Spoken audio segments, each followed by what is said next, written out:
Welcome to Conversations with Cubit, and thank you for tapping in tonight. Before we get started, I have to tell you how much I appreciate all the love we get each week supporting our weekly conversations. As long as we continue to get the kind of love you've been showing us week after week, we will continue having these conversations. I can tell you it's fun. Now, with that being said, if you are looking for information, if you are looking for inspiration and hope, I got to tell you that you landed in the right place. As you know, we are in the last leg of campaign season. We got about a month.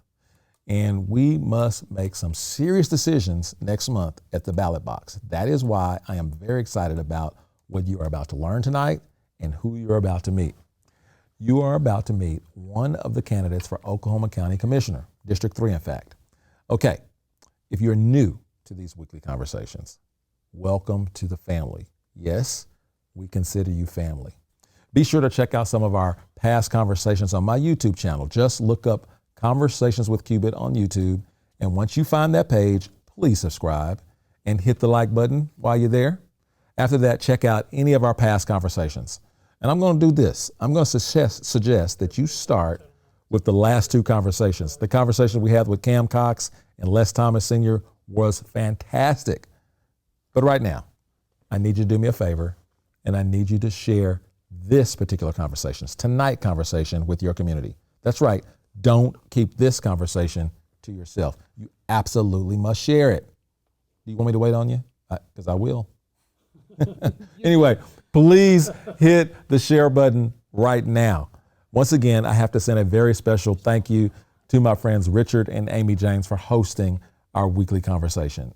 We're out here in Green Pasture Studios week after week. The studio is out in Spencer, Oklahoma, and it's a full-fledged movie production studio. They do so much here, including movie production, and they also have a film academy. Please look up my friends Green Pasture Studio for all of the information and learn everything you can about this great place. Now, for those of you who may be new to the conversation, let me tell you the 3 simple goals for this conversation.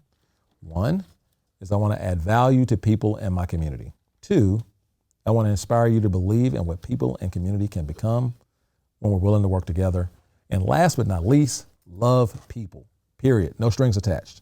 All this means is I want you to be inspired. I want you to get useful information and resources, and I want to celebrate individuals, groups, and organizations who are making a positive impact on our community. Every conversation right here on Conversations with Cubit will be about information, inspiration, and hope. My guest tonight is none other than Cathy Cummings. Many of you will recognize her from her public life, as she has served on the Village City Council for more than 6 years. She's also served as the councilwoman, vice mayor, and even mayor. She is a really a powerhouse leader because before jumping into politics and public service, she created and owned and operated a very successful Italian restaurant here in Oklahoma City. Vito's has been a successful restaurant for 20 years and continues to be the highest rated Italian restaurant in Oklahoma. I have visited the restaurant more than a few times, and the homemade Italian bread is what it's become my weakness. Anyway, Cathy somehow always finds times to serve others. During Christmas, she is downtown serving at the Red Andrews Christmas dinner. During COVID, she was out helping distribute masks and other things. And not to mention, she uses her influence and community connections to help leaders in our community. She even helped me with my campaign for Oklahoma County Sheriff. She has a ton of accomplishments as a village councilwoman and mayor, everything from rebuilding parks to large-scale drainage projects. On top of all of that, she has been married to her husband, Sean, for 21 years, and together they've raised 5 kids. Cathy and Sean have been good friends and a really fun couple to share time with for the last few years. Cathy believes she can take her experience from the city level to the county level and save taxpayers money while doing a high-quality job with honesty and integrity. Ladies, gentlemen, friends, folks, everyone in Oklahoma County, please help me welcome my friend, Cathy Cummings, to Conversations with Cubit. Wow, that was awesome. I'd vote for me. Yeah, just that? Thank you. That's Thank it? you so much for having me. Well, what a great opportunity. I admire all the work you do. I don't know how you're doing all the juggling, running a business, campaigning, and not to mention managing Sean. That's a job in and of There's itself. a job in and of Right? itself. I've tried. I had him on the show. Yeah, It was hard yeah. I've felt more like a referee. Right. Well, that was a great interview that you did with him. Great interview. I had to use all of my law enforcement experience to kind of keep things Right. under control. But I should have called and got tips from you. Right. It would have went much You smoother. should have called me. That's You should have right. called That's me. right. But I do have to correct you. It's going to be 21 years married to Sean this Thursday. This It's our Thursday. anniversary. Yes. Ooh, okay. Yeah, All right. official 21 years. And you're going to spend it probably knocking doors, making phone During calls, the day, and dialing for. Yep, and then I'll be working that night. Yeah. You're not okay. That I see. At the Restaurant restaurant. owners, yes, let's do that. We don't get a night off. No nights off. Yeah. All right. So I want to ask you a few warm-up questions. Okay. I don't know if we've ever talked about this stuff. But I don't think so. Yeah, I want to ask you. This is simple. Okay. You just go yes or no, Pepsi, Coke, whatever it is. There's a choice. There's an answer. Okay. You may not like the choices I give you, but What if there's I don't an like answer. the choices? You got to pick. You got to pick the ugly choice, the least ugly choice. Okay. Okay. All right. You ready? I'm ready. You got to have one. You can only have one. Dogs or cats? Dogs. You're a dog person. I'm a dog person. Dog person. Ruthie. Okay. Here we go. Yep. All right. How many dogs you have? I have one dog and 3 grand dogs. Okay. That's good. Okay. 5 kids. You have 5 kids. You raised 5 kids. Mm-hmm. Are you the kind of person that spanks the kids or punish the kids? Oh, we don't spank, punish. Yeah. That's right. You know the look? I just wish my We do mama the was that look. kind of mama. Yeah, you know Because the she look. spanked. Yeah. Yeah, My yeah. mom, the look. Yeah. Yeah, the look. Okay. You're going to go to a good concert or a good movie? Movie. Movie. Mm-hmm. What genre of music is playing right now in your car? In my car, Frank Sinatra and Dean Martin. It's so funny because, I play that music in my restaurant 6 nights a week, but I listen to it also Okay. all the time. I mean, What genre is that? What do they call that? I don't even know. I would just say Frank rap. Sinatra's- Yeah, Frank Sinatra. That's his own He has genre? his own genre. Okay, Yeah. yeah, Dean yeah. Martin. Yeah. Okay. Tony Bennett. All right. We're talking about ice cream here. Cup or cone? Cone. Cone. Definitely Waffle? cone. Yes. Waffle or sugar? Waffle cone. Okay. Yes. I got you. All right. I should not even ask this a restaurant here, but you want to relax. It's dinner time. Dine in, take out. Dine in. Dine in. I knew It's it. so nice to have somebody wait on me for a change. Yeah, dine in. I shouldn't even ask that one. When you're, let's see, you're going to watch a movie. You're going to watch a movie. Would you rather play an old good movie or wait on a new release? An old good movie. I was thinking, yeah. Yeah, definitely. Name one. Oh God, you're gonna put me on the Yeah, spot. this is all about putting you on the now. spot. Oh my gosh. Okay, well, the TMZ movies, the old movies. okay. I love all of those musicals. All of those The musicals, Broadway musicals. okay. Gene Kelly, Fred Astaire, Ginger Rogers, Sid Charisse. Oh my God, I can watch those forever. Okay, Yes, all right. over and over, and I've already seen them 100 times. Truck or car? Car, Car. You had to be one, policeman or a fireman? fireman. I know. teed it up for you. I'm sorry, but I Kathy. did it. It's rapid fire. It's rapid fire. I teed it up for you, too. Rapid fire, and, Okay. All right. there's a special place in my heart for fire. Oops, sorry about that. Special place in my heart for firemen. Being on the village city council, and they came to my yoga classes in the village. So shout out to all of my firemen in the The firemen village. only came because the policeman didn't get the invite. They did get the invite. You know what? It was too hard to do yoga in full gear. But we can do it. We But do everything I in gear. tried to get him to come. But, The only rescuers that undress are firemen. That's right. Okay. All right. That's All right. Okay. So backpack or briefcase? Backpack. Sleeping with the TV on or the TV off? Off. Off. Sean's an on guy though. No. All electronic devices are off. Everything. Are off. Yes. Yeah. All right. All right. One last one. You have to roll with one of these guys, Chris Rock or Will Smith. Oh, Chris Rock. You're rolling with Chris Rock. Definitely, yes. Anything recent events persuade well, you? we all know what the recent event was, the famous slap. Does that persuaded you, or you were already Chris Rock? I was before already that? Chris Rock, but I did love Will Smith in the TV show, Prince of Bel-Air. Okay. And there were a couple other movies that I really liked about him, but I've always loved Chris Rock, and then the slap was kind of a seal the deal for me. Seal the deal. Yeah, he handled that with grace under fire. Oh, it was literally. good. Okay, all right. Let's get down to the business. Yes. I know you. I think a lot of people in the public life know you, but for the people that are tuning in for the first time, they're just meeting Cathy. Yes. Who are you? Where'd you come from? How was you raised? Who is this? I was born and raised in Kansas City, Missouri. Okay. Yes, and I'm a big Chiefs fan, big Royals fan. My mom was probably one of the biggest fans you'd ever want to meet. I have two brothers who were elite athletes. Both won state championships in their schools, and my mother dragged me to every single game, and she was the one that was beating on me and jumping up, and I think it's because of her that I have my love of sports, number one. But it was kind of back in the day with Hank Stram and Len Dawson on the Chiefs, and then George Brett and Willie Wilson and Frank White on the Royals. Okay. So we're talking about, 70s maybe? But I'm a big Chiefs fan still now with Patrick Mahomes. Right. How long you been in Oklahoma? 21 years. What brought you to Oklahoma? Oklahoma City, or did you move to some little? Oklahoma City. Okay, what brought you here? Yeah, so that's actually a story that a lot of people do know, but there are a few that don't.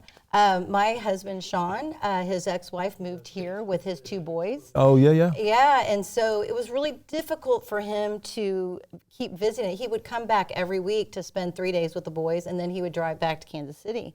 He had a restaurant in Kansas City at the time. And I was a single mom at the time as well. I had 3 little girls. And it was really dangerous driving back and forth, inclement weather, snowstorms. He'd have to pull over and sleep on the road. So I think, more than anything, he wanted his boys to grow up knowing that he cared and wanted to help raise them. So he moved here, left his restaurant in Kansas City, which was a top 100 in America restaurant, and moved here to be with the boys.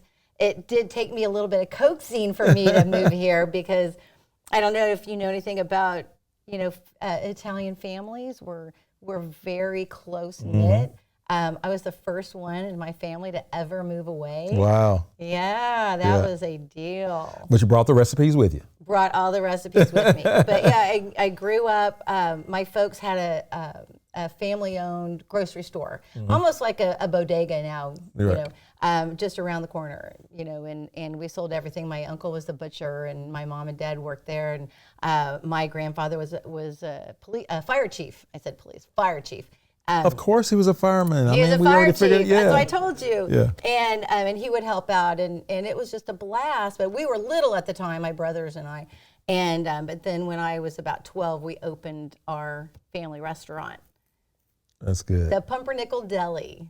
Oh. It was Italian so you got deli. It good. Oh my gosh. You got it good. One of the busiest restaurants to this day that I've ever seen. Really, really. And so you've been here 20 years. Yep. You've been. I don't know where you got all the energy from, but I've seen you running around for other leaders, running around helping with their campaigns and championing other people. And then you had to champion yourself a little bit to to get on the village city council and to become mayor. That I want to know, with all the stuff you got going on, why in the world would you choose? 2-part question. Why in the world would you choose? Why? Yes, they are attacking. Why would you decide to now put your name in the hat for Oklahoma County Commissioner? Get it away, okay? I see it. I see him. He's trying to find us. Yes. Oh my gosh. I'm gonna have to clap him. There you go. The death clap. There you go. Yes. Why county commissioner? One, and then tell me when you tell me why you decided to run for county commissioner. Right. I want to know what in the world they do. Explain to us what a county commissioner is and what they do. So I had a really unique opportunity when I ran for lieutenant governor back in 2014. Oh, okay. And I got to visit the entire state of Oklahoma. I went to all 77 counties, and I had an absolute blast. And that was my first run into politics.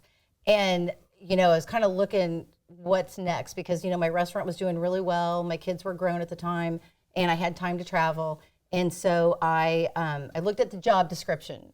It's like, I can do that. I welcome people into my restaurant. I can welcome people to the state of Oklahoma. And I traveled all over the state and highlighted everything that was so great about it. But I didn't win. And so then I was like, okay, what's next? And I'm, trying to think what's next. And then one of my friends, David Bennett, who's the former mayor in the village, approached me and said, hey, I think you'd be great on the village city council. And so I go, okay, where do I sign up? Yeah. And it was probably one of the best decisions I made. I ran against a 12-year Republican incumbent and beat him with 80% of the vote, right, which was awesome. Kind of gave me the shot in the arm I needed. And, I had so many things I wanted to do in the village. So when we first moved to the village, my kids were all little. I think my oldest was in 8th grade. And thank you. Yeah, And we'll get him. But there was really nothing for them to do. It was all elderly people that lived in the village. And so what I wanted to do was make the village more family friendly, more community oriented. I want it to be a neighborhood within a neighborhood that people could really be proud of their community. And I just started going to work. I went to town like day one, and my city manager, God bless Bruce Stone, I would call him every day. I would show up at his office every day. Can I start doing yoga classes in the park? Yes. Can we start doing movies in the park? I wanted to do an Easter egg hunt for the little ones. We updated all 7 of our parks. It was just wonderful that he kind of gave me free reign. We did school supply drives, and we did flu shot drives, and I got the firemen and the police department involved, and the police officers and the firemen, they were, having pictures taken with them, getting a flu shot, and blood drives, and it was just this great community, and it has flourished. We have repaved miles and miles of roads in the village. We have built brand new sidewalks, connected all of the parks. I mean, we made the village the place to want to live in. Right. And it's so centrally located inside Oklahoma City, we're just this pocket. And, being mayor gave me that unique opportunity to learn about, balancing the budgets, dealing with contracts, negotiating contracts with unions, with the fire union, the police union, how to keep all of the villagers in, just to know what was going on. Everyone had my phone number. I keep doing that, I'm sorry. Everyone had my phone number. I would get calls every single day, all day long. So where's the motivation to go to the county commissioner? That's my motivation. That's it. Right, you just know how to do it. Because everything I did in the village has prepared me for this next step. And so I think we were talking off air that I felt like I did really everything I set out to do. I fulfilled everything I wanted to fulfill in the village. And, I keep thinking, what's next? What's next? And at the same time, I'm still running my restaurant, right. And which is going great. And so I thought, county commissioner, that's the next step. I knew I didn't want to run statewide again. Well, yeah, I was going to say there's a lot of need, a lot of openings, a lot of things, but you picked Oklahoma County and the commissioner's race. Right. What is it the commissioners do? Specifically because of my experience in the village and being mayor. And one of the other things that I sat on the board at ACOG. Are you familiar with ACOG, Association of Central Oklahoma Governments? And I built relationships there. They are made up of mayors, elected officials, county commissioners, all over Oklahoma County. It was the greatest thing I did as far as getting to know how the county operated and what services were available. Whoop, there we go. And building those relationships, which are so important to be able to be a good county commissioner, because you're only as good as the people that you surround yourselves with. Right.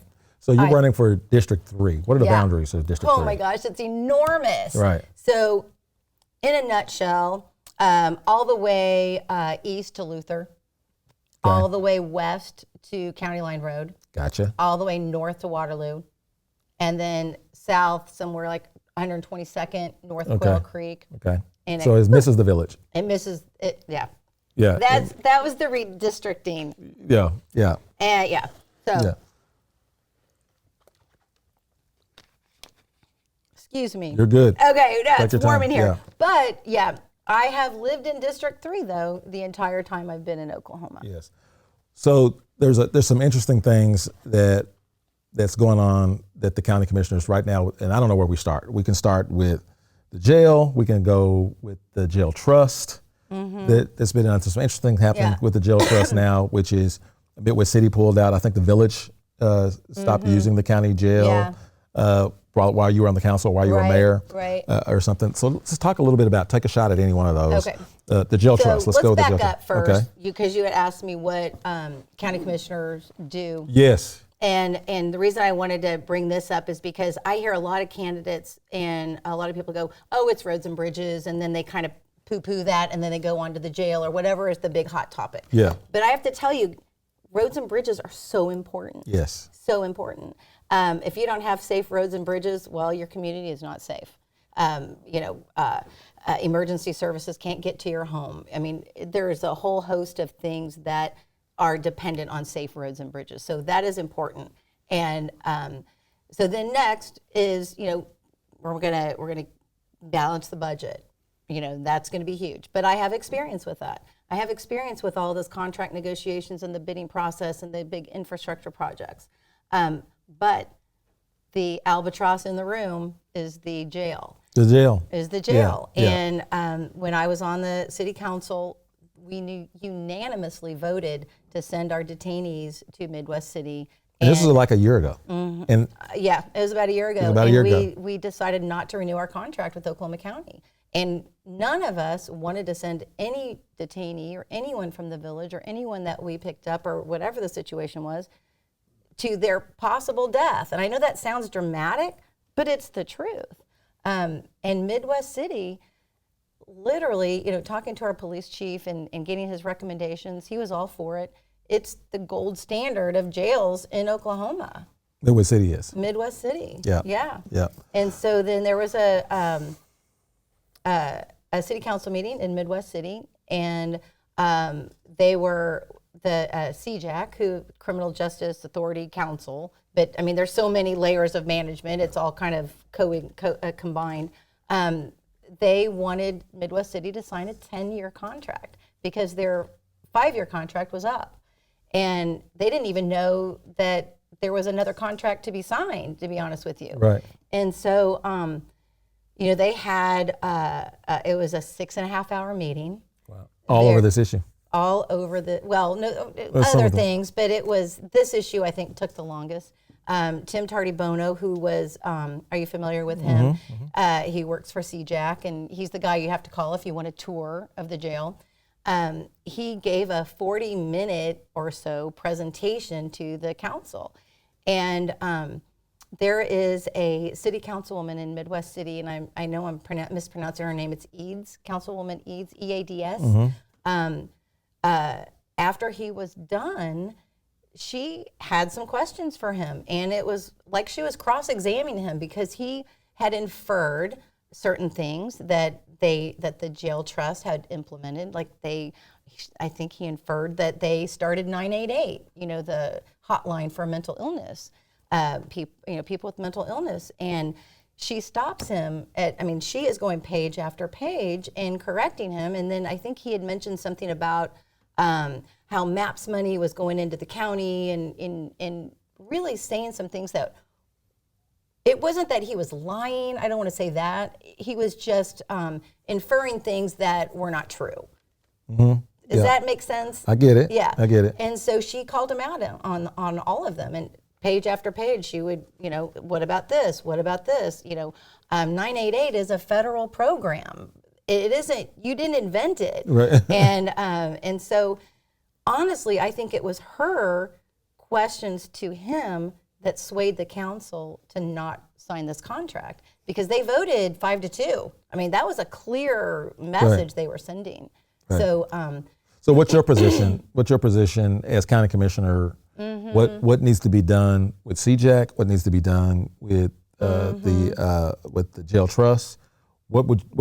Is it too many layers? Because you do have the county commissioners who put together the jail trust. some county commissioners sit on the jail trust, right? Mm-hmm. And then you have CJAC, and then you have the people, the management of the jail itself. Mm-hmm. What do you see happening? Yeah. What needs to happen? So there are layers and layers and layers and layers of management.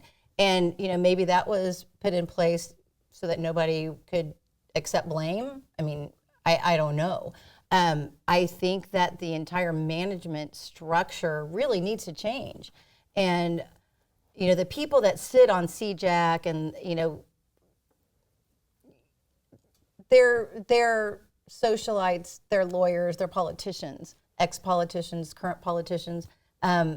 There's nobody on there, in my opinion, that has the law enforcement training on how to run a jail.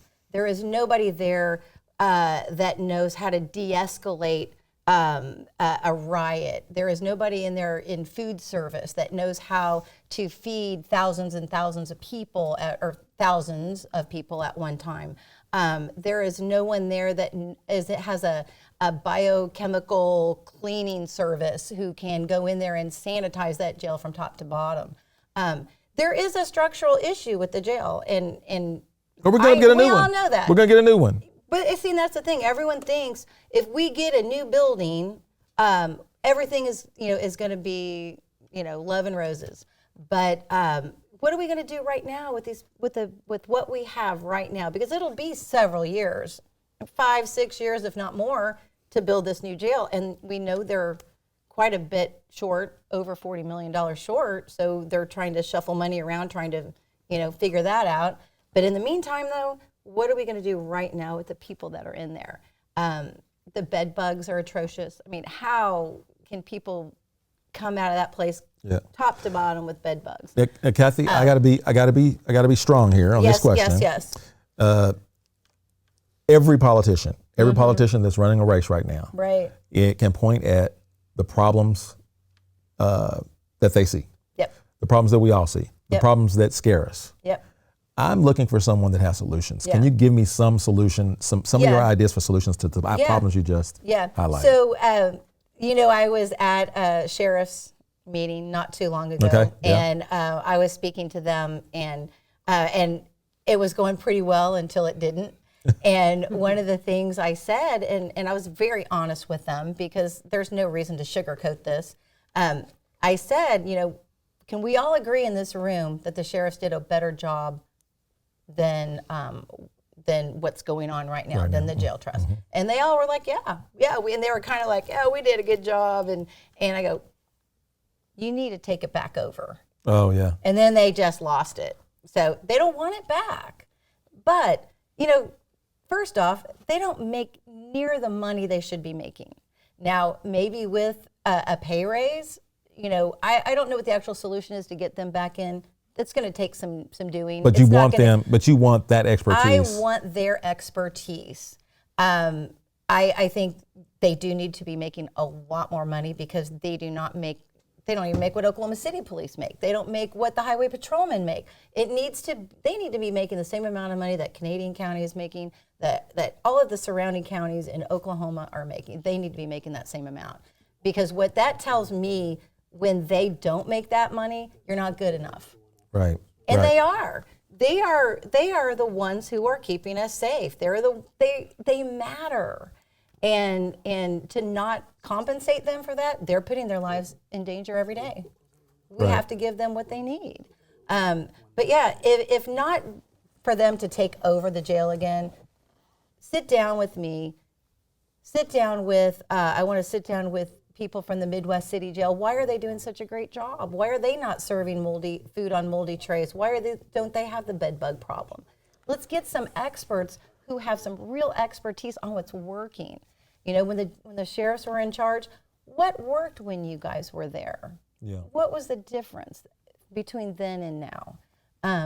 They have law enforcement training. They know how to de-escalate a potential riot. They know how to keep themselves safe. They know how to keep others safe. Why aren't we asking them for help?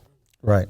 Right. Or maybe they're not volunteering it because they want to stay away from it. Right, which is they made that pretty clear. It's like, well, why would we do that? I mean, they make the same amount of money. Why would they put their lives in danger like that? The morale is so bad at the jail with the people that work there. Right. What's the difference? So every opponent right now, every candidate right now is pro-police, and you are. We just heard you say that. But the pro-police, they're much of the same things. But what we need to know at this point in deciding is what's the differences. What's different between you and your opponent? Why you versus him? Oh, yeah. I'm a boss, number one. I write payroll, number two. I mean, I have experience in every single thing that I need for this job. I'm a boss, he's not. He works for the guy that manages the worst jail in America, plain and simple.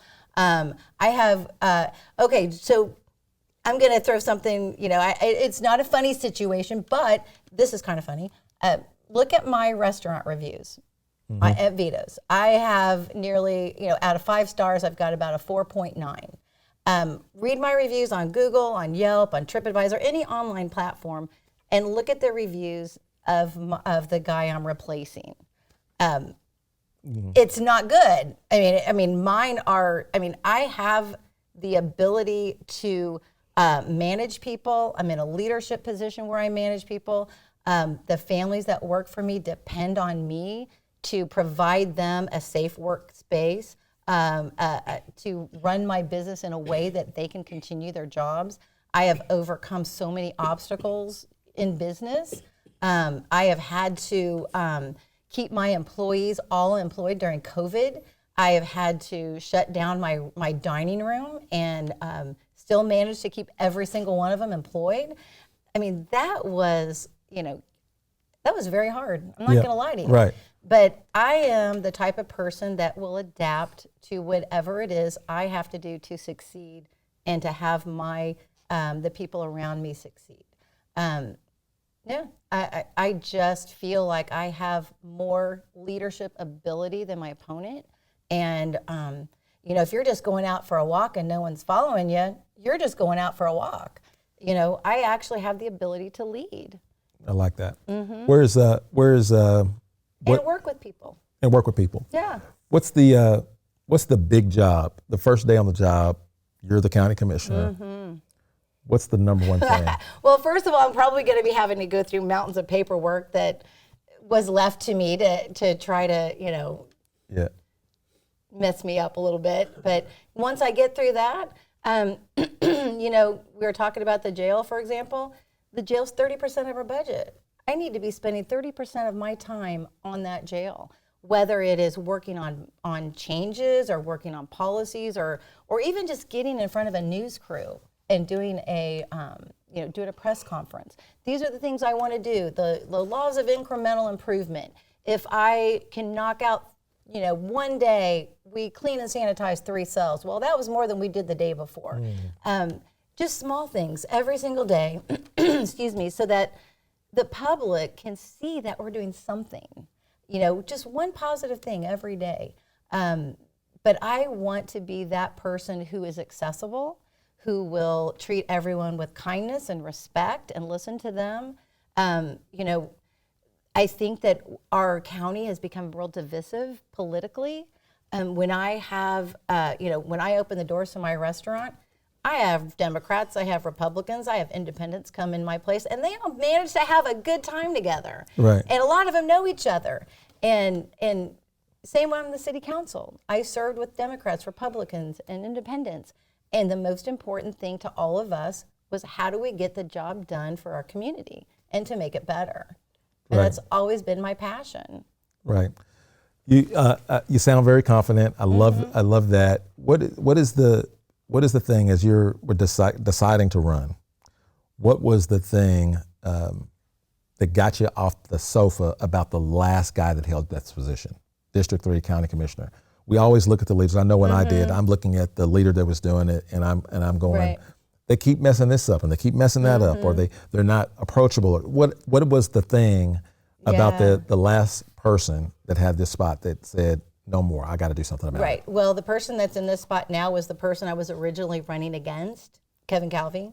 And then he decided to run for another position. I guess I scared him away. I don't know. Right. But, I went to a county commissioner meeting and I saw some folks approaching, the horseshoe where all the county commissioners sit, and then you can give public comments. And then, people who are really struggling for whatever reason, have an issue or a problem, they come up to speak to the county commissioners.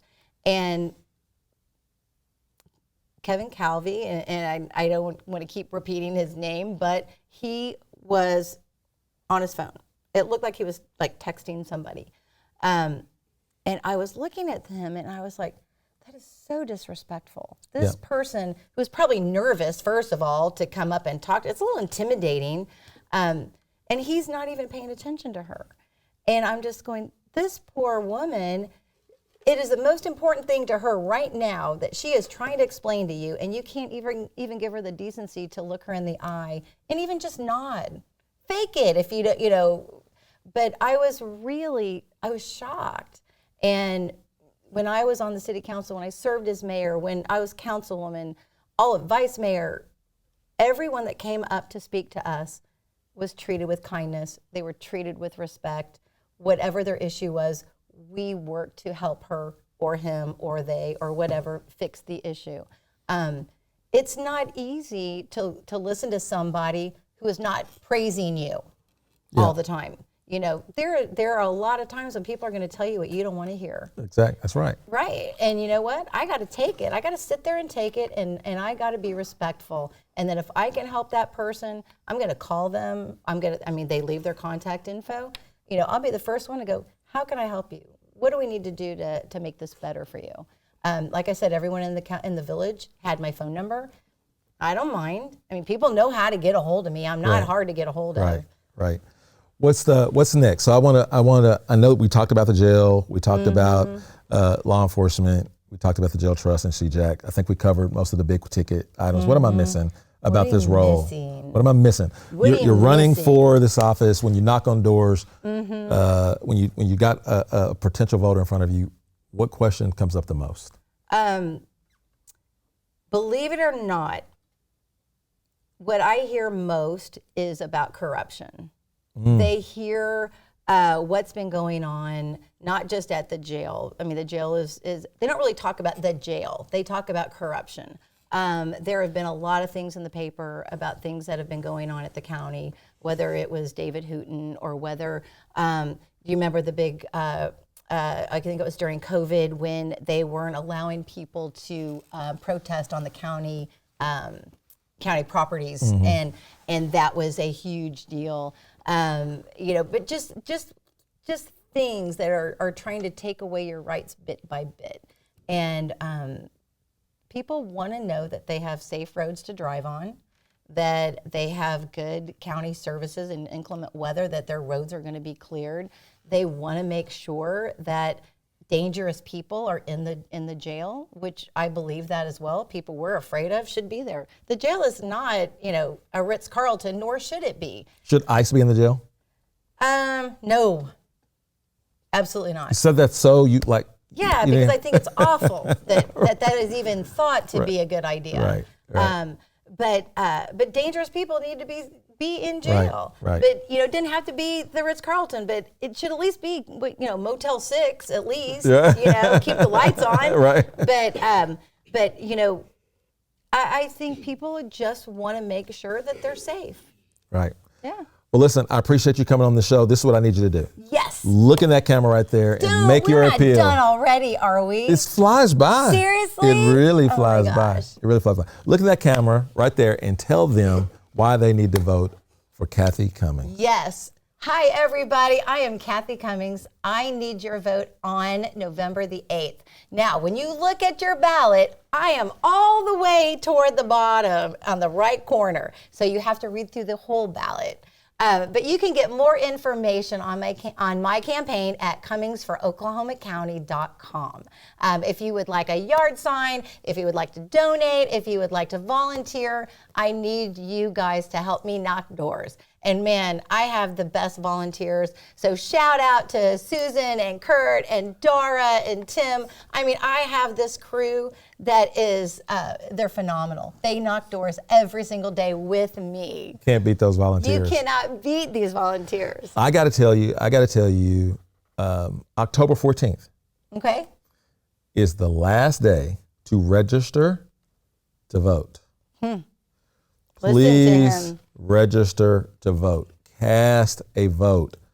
Cast a vote. Yeah.